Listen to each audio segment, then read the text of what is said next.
Hello, my name is Nahana Farhan binti Manawi. We are from Good 7. Today we represent for the assignment 2. But before we're going to continue for our presentation, let me introduce our group member first.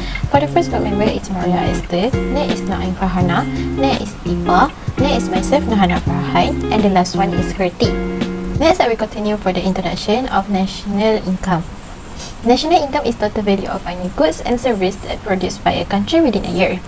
The measurement of national income is done with money because it is difficult to calculate the value of various types of goods in economy if it is based on their physical unit.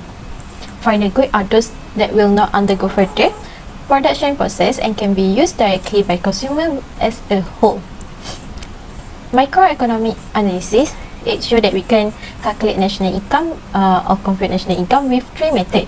For the first method, we can use income method. We can also use product method, and we also can use the expenses method. But for our group, we only focus on income method. So next, I will pass for the next presenter. Hi, I'm Kitty Sukumaran. Today I'm going to start with introduction of income method. Through the income method, the total national income can be calculated by summing up the income received by all production factors existing in the economy. Moreover, as known, there are four types of production factors in an economy. This includes labor, land, capital, and entrepreneurship. Each of these production factors represents wages and salaries, rent, interest rate, and profit respectively. In conclusion, it can be stated that there are five components considered when calculating national income under the national income method. Through the income method, when these five items are summed up, we can directly determine the total national income. Now I'll be presenting about the types of components in income method. So the first one is rent. Rent is the income received by fixed assets such as land and buildings. And next is wages and salaries. Wages and salaries are basically which constitute the income received by the labor factor, are also known as compensation for workers.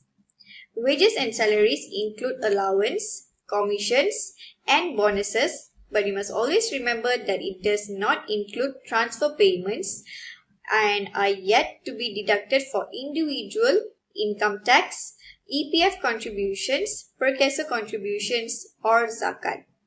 So next is interest. Interest is the income accruing to the owner of capital. In the calculation of national income, the interest taken into account is net interest. Net interest is the interest that does not include interest on consumer loans and government loans, as it is considered non-productive income. And the last one is profit. So profit received by entrepreneurs can be divided into two types, which are private enterprise income and corporate profits. So private enterprise income is the profit received by the entrepreneurs who operate businesses as sole proprietors, partnerships, and cooperatives.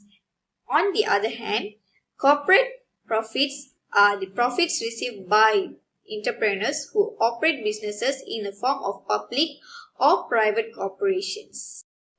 This is the question of income method factors payment. So this is the details and million price in ringgit Malaysian. So for the first is wages and salaries, which is 18,000 million, and rental 3,000 million, interest 5,000 million, companies profit 20,000 million, private enterprise profit 9,000 million. So for national income KNBKF, there is X, so we need to find the value of X. So this is the answer. The calculation of income method factors payment, when all the values of productive factors income are added together, such as wages and salaries, rental interest, companies profit, and private enterprise profit. The national income amounts to 170,000 million ringgit, which is total up from 2,000 million ringgit plus 3,000 million ringgit plus 5,000 million ringgit plus 20,000 million ringgit, and the last one is 9,000 million. So the value of X is 117,000 million. Now I will be explaining the important notes related to the income method. When calculating the national income based on the income method, all the income elements that characterize as transfer payments such as pension, scholarships, welfare assistance, allowance as well as rewards and gifts do not need to be taken into account during the calculation process. This is because all forms of transfer payments are considered non-productive.